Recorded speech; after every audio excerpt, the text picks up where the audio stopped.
la presencia de cuerpos extraños. Los cuerpos extraños, básicamente, se pueden presentar en cualquier momento de la vida. ¿Qué es lo más común? En gente anciana y en niños. Miren este niño, paciente varón de 7 meses, procedente de Cusco, ¿no? Nació de un parto pretérmino, sin complicaciones el nacimiento, con un peso al nacer de 2.800 gramos, ¿no? Talla 47 centímetros. Desarrollo psicomotriz normal. Dentro de todo es un niño sano. Pretérmino, pero sano. ¿Qué pasa con este niñito? Un día antes, o un día y medio antes de entrar a la emergencia, presenta tos, a predominio matutino, vómitos, no tiene cianosis y básicamente empieza a tener fiebre. ¿Sí? Taquicardia, acude a la emergencia del hospital en 2 ocasiones, siendo manejado con un problema respiratorio. Le ponen nebulizaciones y le dicen por la fiebre tienes que tomar antibiótico, ¿no? Y básicamente empieza a presentar estridor inspiratorio o estridor a llanto y dificultad respiratoria, por lo cual regresa a la emergencia y lo hospitaliza. ¿Cómo lo cataloga? Probablemente como un problema respiratorio, un problema viral probablemente respiratorio. Los síntomas incluyen dolor torácico, cialorrea, que no había al comienzo, y en ocasiones disnea debido a la compresión de la laringe. ¿Sí? Es decir, es un niño que empieza a tener otro tipo de manifestaciones no clásicas de un problema respiratorio. ¿Qué edad tenía? 7 meses, ¿no? Le piden una placa radiográfica, ¿sí? ¿Y qué encuentra? ¿Qué le llama la atención a la placa, muchachos? Todo el cableado que hay acá no es un problema, ¿no? Son sus sensores. ¿Pero qué le llama la atención en la vía, en la parte de la radio? Este cuadrado, ¿no? ¿Y qué características tiene? Aparte de ser cilíndrico, el color, ¿qué color tiene? Si yo comparo con esto, estos cables son metálicos, ¿no? Es el mismo, ¿no? Tiene densidad metálica. Es decir, es un cuerpo extraño metálico que está en la parte de su región cervical. ¿Por qué digo que es esófago? Porque no tiene dificultad respiratoria, salvo el estridor cuando le presiona la faringe en la parte del cuello, dice, ¿no? ¿Es una emergencia clínica? Sí. ¿Requiere extracción a la brevedad posible? Sí, debe extraerse. Y establecer el tránsito esofágico de manera adecuada y evitar complicaciones. ¿Qué tenemos que hacer? Esto es muy frecuente en niños, es muy frecuente en niños. Y generalmente en lactantes es muy frecuente que a veces los papás o los hermanitos le pongan cosas pequeñas o juguetes, o a veces hay cosas pequeñas y el niño lo que hace es meterse cosas. ¿Sí? ¿Dónde es más común que se retengan los cuerpos extraños? Tenemos 3 estrecheces a nivel esofágico, a nivel del cricofaringeo, a nivel del callado aórtico y a nivel de la entrada al estómago. ¿Sí? Los cuerpos extraños pueden alocarse a nivel del cricofaringeo, a nivel del arco aórtico, bronquio fuerte izquierdo y a nivel del esófago distal. ¿Sí? La distancia va a variar de acuerdo al tamaño de la persona. ¿Sí?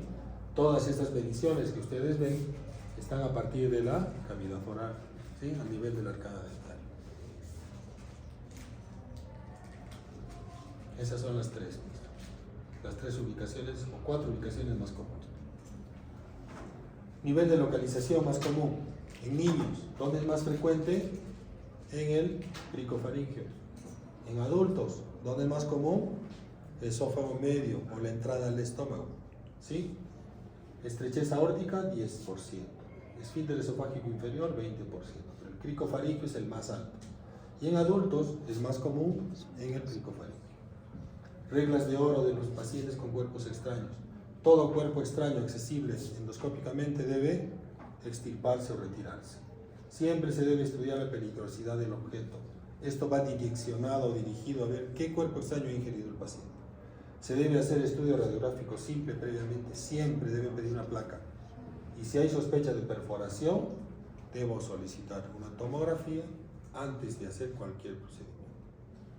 Si yo veo presencia de líquido aquí a nivel de cavidad torácica, o yo sospecho de que hay perforación esofágica, no debo hacer una endoscopía, ni la debo solicitar, porque ese procedimiento va a causar más riesgo en ese paciente. El esófago es una cavidad virtual hueca que tiene como objetivo llevar alimentos desde la boca al estómago, ¿sí? La longitud promedio de 24 a 30 centímetros depende de la longitud de la persona. Esto está medido desde el esfínter esofágico superior al esfínter esofágico inferior, sin considerar la parte de la faringe, ¿sí? Los estrechamientos más comunes, cricofaringeo, aórtico y a nivel de la unión esófago-gástrica. En niños la ingestión suele ser resultado de curiosidad oral natural y se produce en forma inadvertida. Los niños con trastornos de desarrollo, trastornos psiquiátricos, pueden ingerir cosas inimaginables, muchachos. Monedas, llaves, canicas, botones, juguetes. Estas son las más peligrosas. Las pilas de reloj, con las baterías de reloj o de moneda que le llaman, ¿no? Alfileres, objetos punzopenetrantes, punzocortantes. Hemos visto inclusive tijeras, hemos visto cucharas y esas cosas. O sea, va a depender mucho de con qué paciente estén al frente. Si es un paciente psiquiátrico, pueden encontrar cualquier. Lo más común en niños, monedas, ¿sí? Pero se puede encontrar, miren ustedes, cepillos dentales. Y esto es más común, por ejemplo, en gente que está recluida para intentar retirarse de la cárcel, hacen ingesta voluntaria de cuerpos extraños, ¿no? Ingestión intencional de cuerpos extraños en adultos se va más en pacientes psiquiátricos o para tratar de sacar un beneficio secundario, ¿no? Palillos de dientes. ¿Quién se puede pasar los palillos de dientes? ¿No han visto que hay gente que está con su palito, limpiándose los dientes constantemente? Esa gente se puede inconscientemente puede ingerir esto. Y otro es ruptura de estas prótesis dentales. A veces se fractura y se pueden deglutir fragmentos de las piezas dentales o los puentes, ¿no? Que tienen extremos metálicos, ¿no? Vidrios, bolitas de drogas o bolsitas de droga son los burriers, ¿no? Y vidrio a veces se da en personas que van a ingerir alimentos y en el momento de tomar su refresco, en el momento de consumir alimentos, sienten que han ingerido algo y encuentran vidrio molido dentro de la comida. En adultos, ¿qué es más común? Impactación con alimentos grandes, mala masticación o pacientes que usan prótesis dental no mastican adecuadamente y degluten grandes cantidades de alimento y se pueden quedar retenidos en el esófago medio o esófago distal. Otra cosa que podemos encontrar, espinas de pescado, ¿no? O fragmentos de hueso en algunos alimentos, ¿no? El cordero, por ejemplo, es un hueso bastante laminar y punzante que puede ocasionar daño a nivel de la mucosa esofágica. En adultos, en general son fragmentos de carne mal masticados, ¿no? Y que hacen una deglución rápida. Algunos pacientes prácticamente degluten el alimento sin ninguna masticación y pacientes con enfermedades esofágicas de fondo también, ¿no? Membranas esofágicas, neoplasias, estenosis esofágica que también puede ocasionar retención de cuerpos extraños. La mayoría de cuerpos extraños que pasan al estómago son eliminados de manera espontánea. Es decir, si yo tengo un cuerpo extraño en la placa de un paciente que lo tenía en el esófago y le hago un control y el cuerpo extraño, que es una moneda, está en el intestino, ese paciente no necesita realizarse una endoscopia. Lo más probable es que lo expulse por vía natural. ¿Sí? Eso es lo que podemos encontrar, muchachos. Una cuchara retenida en el esófago, ¿no? Hace poco hemos sacado una cuchara de ese tipo a una niña que tiene problemas de bulimia. ¿Qué hizo la niña? Para estimularse el vómito, se metió la cuchara y en una de esas se pasó la cuchara y estaba así, atravesada a nivel del esófago distal, ¿no? Para sacar es un problema, más que problema en el esófago, es a nivel de la parte faríngea, porque esto es rígido. ¿Qué pasa con el cuello? La faringe y el esófago son así. ¿no? ¿Qué hemos tenido que hacer? Hiperextenderle el cuello para tratar de sacar, como un fakir, ¿no? Tiene que salir la parte distal de la cuchara. O otros cuerpos extraños, ¿no? Fragmentos de choros, ¿no? Generalmente los pacientes pediátricos son los que más complicaciones para el diagnóstico nos dan. Generalmente la familia es la que se da cuenta de que hay ausencia de algún cuerpo extraño, ¿no? Había monedas alrededor del niño y ya no se encuentran, ¿no? Notan que el infante tiene sensación de ahogo, intento de vómito, ¿no? O puede empezar a tener insalivación como lo que tenía este niño, o dolor de llanto, ¿no? En muchas ocasiones el cuerpo extraño no se sospecha, ya que solamente presenta irritabilidad o rechazo a los alimentos, ¿no? Muchos niños, como este, que ha estado casi 2 días sin un diagnóstico establecido, ¿no? Puede tener disnea, polimnia, tos, sibilancias o disfonía. Si esto se presenta en un niño, ¿en qué voy a pensar?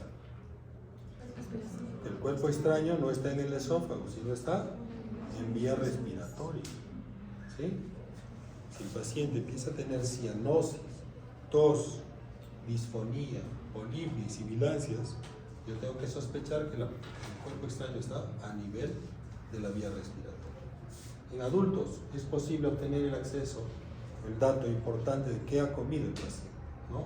Con frecuencia los objetos puntiagudos y huesos producen disfagia y sensación de cuerpo extraño, y básicamente lo obliga a ir a la emergencia del paciente. Al comienzo de las ingestiones se produce obstrucción del esófago, que puede ocasionar dolor, discapacidad o limitación para deglutir, arcadas, vómitos y sensación de ahogo, que es lo que va a sentir el paciente. ¿Qué otra cosa hemos visto? Que los pacientes se olvidan de sacar el precinto de la pastilla, ¿no? Y el paciente se toma la pastilla con su protección de aluminio. Otra cosa, sí, no es poco frecuente. Otra cosa que podemos tener nosotros es retención de las videocápsulas endoscópicas. Esto es importante. Antes de hacer un estudio de videocápsula endoscópica, tenemos que tener la certeza de que no haya estrecheces o estenosis a nivel esofágico o a nivel del intestino, ¿no? Normalmente, si el paciente tiene estrecheces a nivel intestino delgado, está contraindicado hacer este procedimiento. En adultos, el impacto alimentario es la forma más frecuente de obstrucción a nivel esofágico. En general, los fragmentos de carne pueden ser grandes por masticación deficiente y deglución rápida. Algunos pacientes prácticamente degluten sin masticación. Cuando los pacientes tienen prótesis dentales completas, muchas veces no tienen la sensación de la masticación o la fragmentación del alimento y se degluten grandes trozos de comida. Generalmente va a haber mucho más frecuente estos cuerpos extraños en pacientes con masticación deficiente, apetito voraz, colocación de objetos en la boca o en los dientes, a veces hay gente que tiene esa manía, trastornos de conducta, sujetos encarcelados que tratan de sacar beneficio, por omisión previa de anestesia general en los pacientes que básicamente pueden deglutirse accidentalmente prótesis dentales, o pacientes que van al dentista y les van a hacer un tratamiento de conducta. ¿Qué utiliza el dentista? Para matar los nervios. Son unas agujas así, ¿no? Unas agujas con sierrita. Eso puede ser, como es una manipulación en cavidad oral, accidentalmente, pues al momento de retirar a veces sale con un poco de fuerza y puede deglutir al paciente. Pacientes que colocan en la boca frutos secos o hacen las maniobras esas de los chiquitos, ¿no? Que se lanzan cosas para agarrarse en el aire. La canchita generalmente hacen eso, ¿no? Eso puede causar problemas, ¿no? A veces hacen con objetos grandes y se pueden atragantar. En niños, los padres se percatan de la desaparición del objeto, notan que el infante tiene sensación de ahogo, intento de vómito, es lo que ya hemos visto, ¿no? Eso es lo que podemos ver, miren muchachos. Este es un voto, pero aquel es un paciente adulto con retención de alimento en esófago medio. Mire, su esófago está normal, pero es el trago o el pedazo de comida es tan grande que no progresa a través del esófago. ¿Qué hay que hacer en ese caso? Fragmentar el fragmento de alimento, disgregarlo con una pinza y progresarlo al estómago, ¿no? Los síntomas sin el antecedente de digestión previo pueden ser ahogos, vómitos, saliva teñida con sangre, estrés respiratorio o estrío. Son manifestaciones que nos van a orientar a la sospecha de un cuerpo extraño. La evaluación clínica siempre es importante. Los síntomas del paciente indicarán la necesidad de explorar endoscópicamente o no al paciente. Pero de todas maneras, ante sospecha de un cuerpo extraño, lo primero que yo tengo que pedir es una radiografía de abdomen y de tórax para ver dónde se encuentra el cuerpo extraño. Puede decir que la madre les haya dicho, se ha comido una moneda ayer. Yo le pido una placa de tórax y ya no está. Le pido una placa de abdomen y la moneda está en el colon. Ese paciente no necesita hacerse ningún procedimiento. Simplemente aumentar fibra en la comida o dar algo para que acelere el tránsito intestinal para que pueda expulsar el cuerpo extraño. Esto es lo que podemos ver. Esto es una moneda, miren. Y está en la parte del esófago. ¿Por qué digo que está en el esófago? Miren la lateral. Está básicamente orientada en este sentido, ¿no?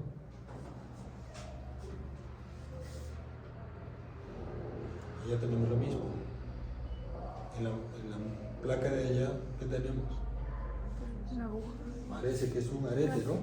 O un tornillo que está a nivel del estómago. Los puntos penetrantes, este tipo de cuerpos extraños, si están al acceso del endoscopio, es prudente retirarlos. Porque puede pasar, como tiene un extremo puntiagudo, puede lacerar la mucosa. ¿Qué cosa era? Es un piercing. Un piercing igual que se soltó. No era un tornillo. Acá tenemos monedas, un pedazo de metal. La evaluación clínica es importante. En algunos casos los estudios son por imágenes y a menudo vamos a requerir evaluación endoscópica. Esto es una emergencia.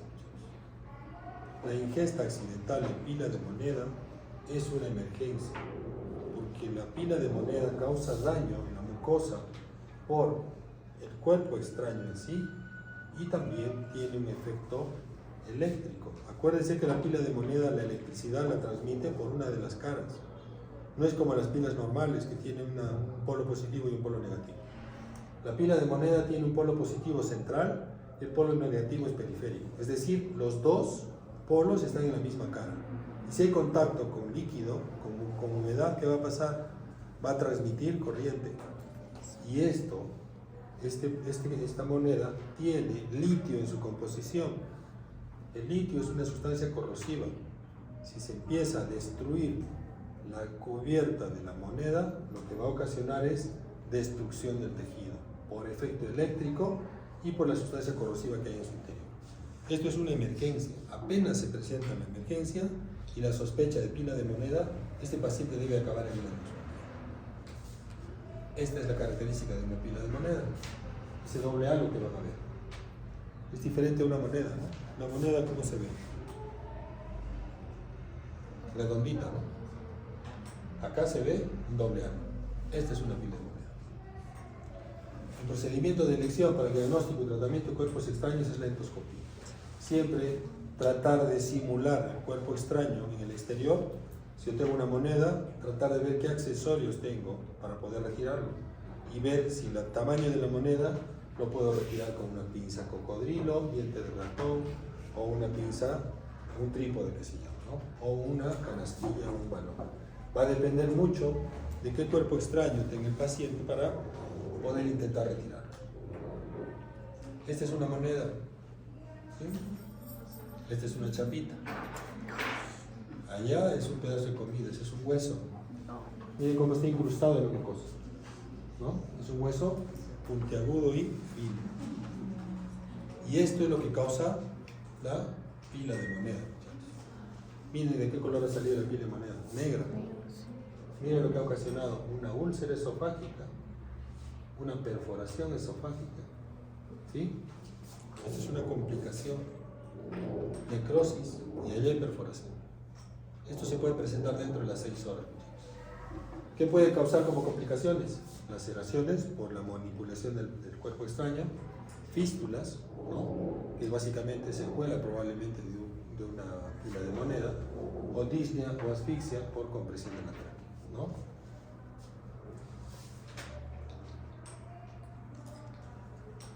¿Qué otra cosa podemos encontrar? ¿Qué otra complicación puede haber? Sangrado. Si el cuerpo extraño es puntiforme como ese hueso, al retirar puede lacerar la mucosa y ocasionar hemorragia, ¿sí? O perforación. Y en algunos casos puede ocasionarse dificultad de retirarlo o no poder retirarlo. Cuando es un cuerpo extraño de varios días, no sale y esto va a acabar en cirugía. ¿Qué pasó con el paciente? Miren lo que le sacaron. Un tornillito. No es tornillo. Es el mismo. Es el extremo distal de la conexión al cable mágico. Ese fierrito que tiene atrás. Es eso. ¿Alguna pregunta, muchachos?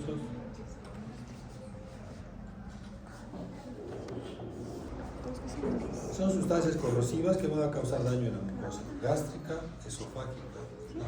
Que son las zonas más cercanas a la zona de ingesta, ¿no?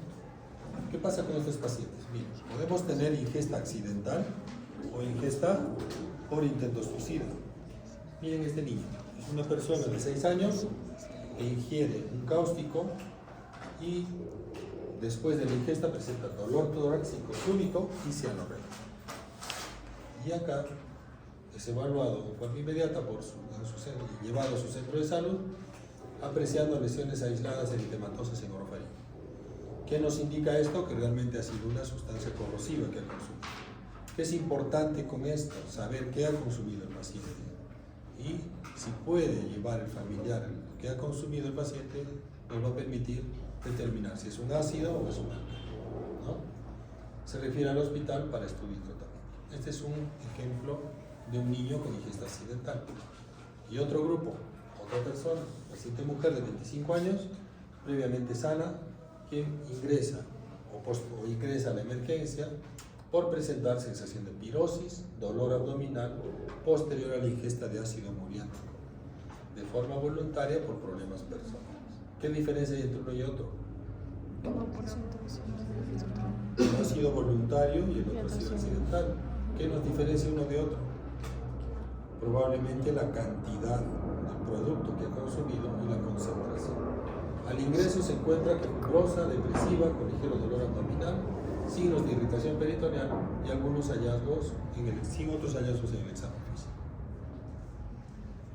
¿Qué es entonces la ingesta de cáustico? ¿No? La intoxicación por cáustico se define como ingesta de sustancias corrosivas que destruyen un tejido vivo. Pueden ser álcalis o ácidos, los dos extremos, ¿no? ¿Por qué se produce generalmente la ingesta accidental? Por esto. Utilizamos en la casa productos o recipientes que no deberíamos usarlos, ¿sí? Acá les quedó una lata de duraznos y echaron alguna sustancia para guardar, o una botella de Coca-Cola, o esto que es lo más peligroso. ¿Qué es lo que está en blanco? Soda cáustica. La soda cáustica es un producto que se utiliza para desatorar los baños y viene en polvo y es blanco, parece azúcar, ¿sí? ¿Qué pasa con estos productos en la casa? Los usamos para desatorar baños, ¿no? O desatorar el fregadero, ¿no? Donde lavamos esas cosas, y generalmente los guardamos debajo, ¿no? Contiene acceso a un niño.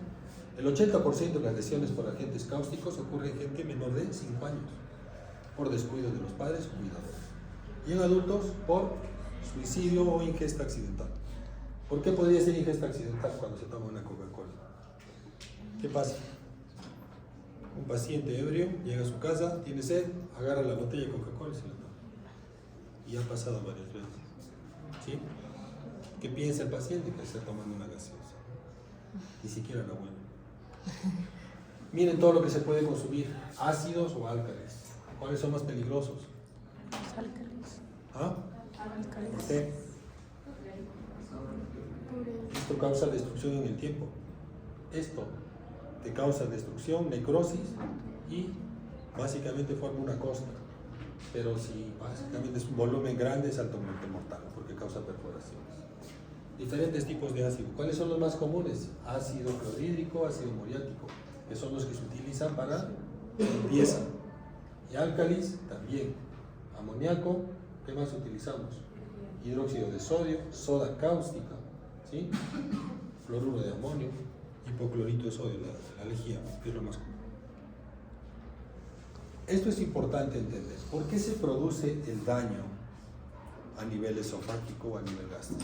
¿De qué va a depender? Del tipo de cáustico ingerido, va a depender de la cantidad que ingiera, ¿sí? La concentración del cáustico, el tiempo de contacto con la mucosa. Estos 4 parámetros son importantes tenerlos presentes. Entonces, ¿qué cosa ingirió el paciente? ¿Cuánto más o menos ha ingerido? ¿Qué concentración tiene? ¿Y cuánto tiempo de contacto ha tenido el cáustico o el álcali con la mucosa? ¿El tiempo de contacto de qué va a depender? De si el paciente tomó el producto y se forzó el vómito. ¿Se debe forzar el vómito o no? No, ¿por qué? Porque va a causar daño tanto al entrar como al salir. No se utilizan sustancias neutralizantes tampoco, porque la neutralización de un ácido en contacto con un álcali lo que genera es calor excesivo y va a causar más daño. ¿Por qué se produce entonces el daño? Si es ácido, ¿qué va a causar? Coagulación proteica, pérdida de agua, escara de la mucosa y menor poder de penetración. Entonces el daño es en el momento. El álcali, ¿qué pasa? Necrosis por licuefacción. ¿Qué significa? Va a causar saponificación de la grasa, trombosis capilar, desnaturalización de proteínas, retención de agua, quemadura térmica por hidratación y gran poder de penetración. Esto quema hasta semanas después de la ingesta. Esto te quema el primer día y no avanza, pero si es extensa te va a causar daño, ¿no? Destrucción. La necrosis por licuefacción, entonces, ¿qué va a pasar? ¿No? Daño en la mucosa, destrucción en profundidad y al cuarto o quinto día formación de escara, ¿no? Eso básicamente es en la fase aguda, necrosis por licuefacción, es decir, por efecto del álcali. Sigue destruyendo el tejido en el transcurso de los días y de semanas, ¿sí? Sigue consumiendo proteínas. Al quinto día que hay, empieza a haber reparación, revitalización, empieza a haber fibrosis y depósito de tejido colágeno. En este periodo empieza a haber retracción del tejido y cicatrización.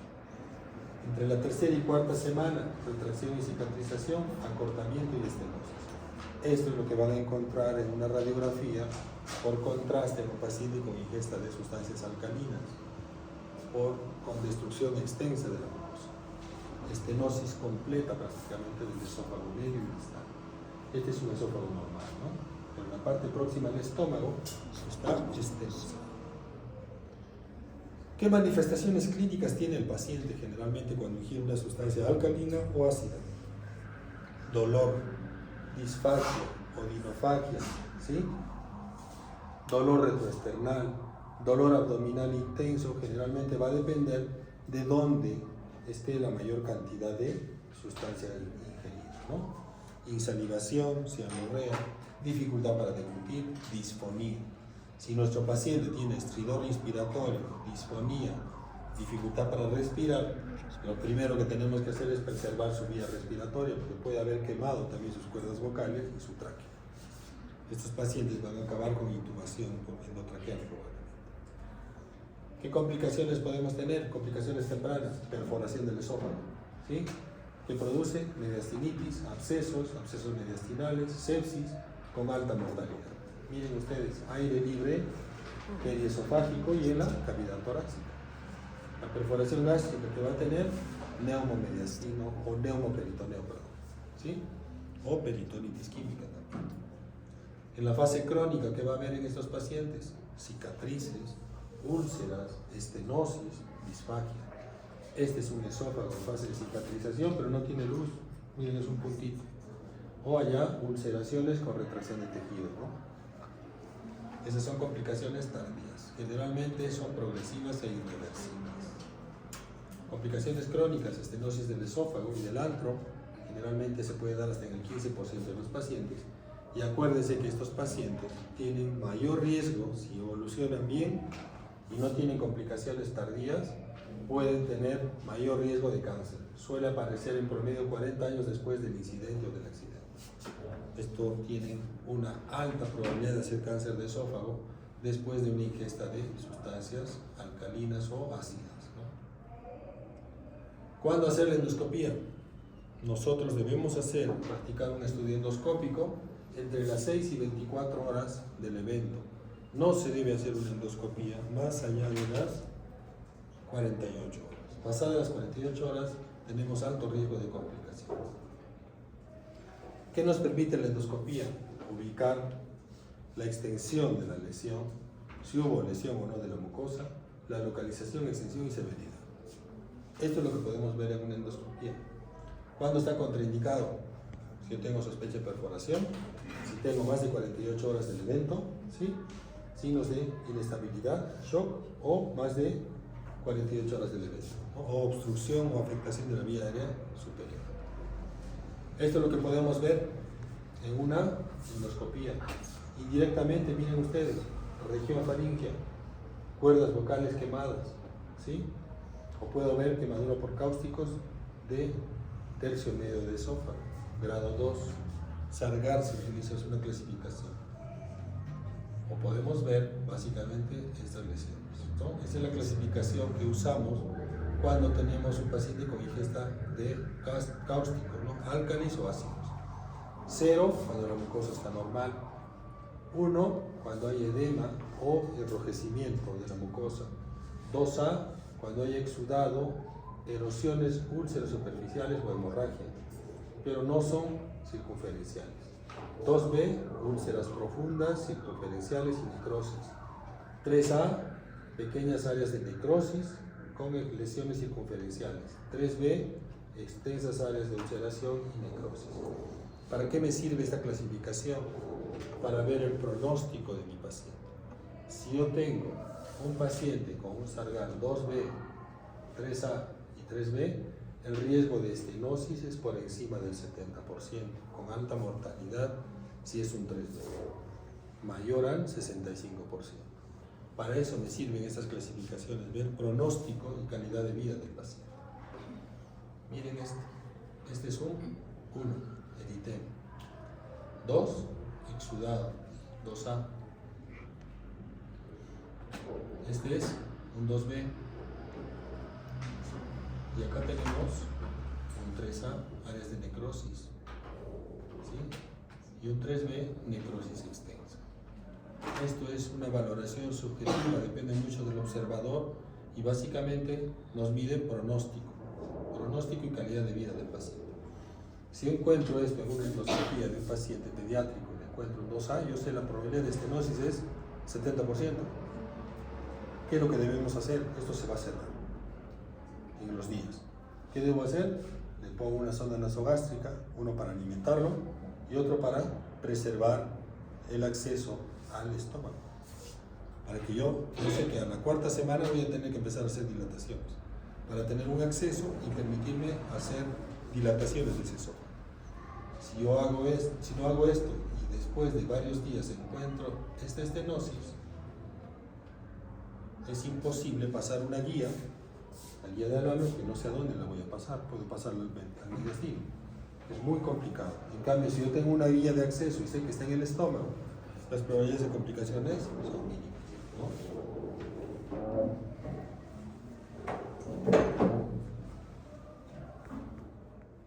Estudios radiológicos generalmente nos miden o nos sirven para ver si hay complicaciones tempranas o complicaciones tardías. A partir de la 3ª, 4ª semana, una radiografía con esófago contrastado. Miren este esófago. Tiene una estenosis de prácticamente el 100% del esófago. ¿En qué va a acabar? En una transposición colónica general. ¿Qué se va a hacer? Se saca el colon transverso y se hace un nuevo esófago. Que eso no va a poder comer ese paciente. Y si hay perforación, es una necesidad quirúrgica con alta mortalidad, ¿no? Tratamiento. En las áreas de urgencia se debe valorar, en primer lugar, la preservación de la vía aérea. Adoptar medidas de soporte si son necesarias si el paciente está inestable. Preservar vía aérea, fluidoterapia, antibióticos y corticoides, está medio discordante, hasta ahora sigue en duda. Protectores de mucosa gástrica, generalmente usamos inhibidor de bomba de protones. En la fase aguda, la primera semana, manejo de soporte generalmente. Fase latente, no se debe hacer nada salvo preservar su vía aérea, antibióticos si necesita. La decisión de corticoides va a depender de uno a otro paciente. Y en la fase crónica, después de las 4 semanas, es donde vamos a ver las complicaciones, principalmente estenosis, que es lo que más frecuentemente se encuentra en estos pacientes. Fase aguda, pacientes con lesiones de grado 1 pueden ser dados de alta, con dieta líquida las primeras 24 horas, inhibidor de bomba de protones y antibióticos, si ustedes ven conveniente, dependiendo si hay alguna complicación infecciosa. ¿Cuándo se puede pensar en cirugía en la fase aguda? Si hay perforación, abdomen agudo por perforación. Se recomienda hospitalización en el grado 2 y el grado 3. Pacientes con Sargar 2A se recomienda dieta absoluta por 48 horas con reintroducción de la misma en forma progresiva a partir del tercer a cuarto día. Pacientes con lesiones Sargar 2B y 3, la intolerancia oral es más frecuente y prolongada, va a estar más tiempo en reposo gástrico. Acá se utiliza y se propugna utilizar más corticoides para evitar la retracción del tejido, ¿sí? Inhibidor de bomba de protones, y acá se puede decidir, cuando usemos la endoscopía de primera intención y encontramos este Sargar, lo recomendable es dejar una zona mesogástrica. Y en la fase latente, proceso de cicatrización, tejido de granulación, endoscopía contraindicada, y los riesgos en este periodo: úlceras, edema, hemorragia, hay atonía de la mucosa gástrica o de la musculatura gástrica y puede haber necrosis, ¿no? En la fase crónica, como les decía, acaban en dilataciones, ¿no? Dilatación esofágica, cirugía reconstructiva, la transposición colónica que les decía, o gastrectomía total. Esto es lo que utilizamos para dilatar los Savary. Miren ese niño, ¿qué edad tendrá? 2 años máximo, no creo que tenga, con estenosis esofágica, ¿no? Tratamiento quirúrgico, básicamente, ¿qué es lo que se hace? Esofagectomía con esófago gastroanastomosis, que podría ser una opción dependiendo de la zona comprometida del esófago, ¿no? O transposición colónica, ¿no? Ascenso colónico. ¿Qué pasó con nuestros 2 pacientes, muchachos? El primer paciente es un niño que miren que tiene, es un Sargar 1A, ¿no? 1. Edema, eritema, ¿no? Membranas friables. Se indica dieta líquida y sale de alta a su domicilio a las 24 horas. En un control posterior, el paciente no refiere ninguna molestia durante la alimentación. ¿Qué pasó con la segunda paciente? Primeras 12 horas del ingreso se realiza endoscopía alta y se valoran las lesiones esofágicas para ver pronóstico. Miren ustedes, mucosa esfacelada, ¿qué más? Estómago con necrosis, ¿sí? Antro, mucosa pálida, necrótico friable, ¿sí? Es un 3. Durante la evolución posterior, el paciente presenta hiporexia, emesis, náuseas constantes, por lo cual se realizó nueva endoscopía, documentando cicatrices y fibrosis en el antro, con retracción importante y estenosis pilórica secundaria. ¿Qué pasó con este tejido? Ha cicatrizado y ha estenosado. ¿Qué pasa si hay una estenosis del antro? Se puede intentar hacer dilataciones o en algún caso probablemente acabe en gastrectomía, ¿no? Esta es la estenosis. Ahí se ve, o ahí debería estar el pico, ¿no? No deja pasar el endoscopio. Esa es la secuencia de casos, muchachos. ¿Alguna pregunta? Cuando decían la dosa, el tratamiento, dieta absoluta, ¿se refiere a ayuno, doctor? Claro. Y entonces desde la dosa debería estar con sonda nasogástrica. Se puede intentar poner sonda, no es una recomendación absoluta, pero si tú tienes una lesión en el esófago distal que sabes que se va a estenosar, porque el 2A y el 3 tiene alta probabilidad de estenosis, es mejor dejarle una sonda nasogástrica. No es con la intención de alimentarlo, sino es con la intención de que no se te pierda el esófago, ¿no? Si yo tengo esta estenosis, intentar pasar a través de una estenosis es bien complicado. En cambio, si yo tengo una guía, que es una sonda nasogástrica, yo tengo una vía de acceso para poder entrar al estómago, posteriormente para poder intentar hacer dilatación. Es básicamente para lesiones de esófago que usamos eso. ¿Sí? Bien, muchachos, ¿alguna pregunta? Saque su hojita. En caso de que una pila de el texto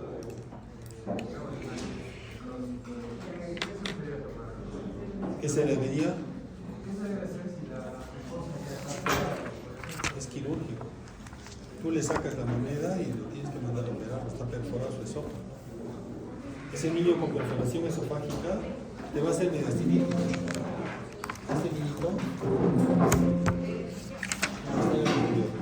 se hace básicamente destrucción del tejido, hay perforación y te hace mediastinitis y no le opera.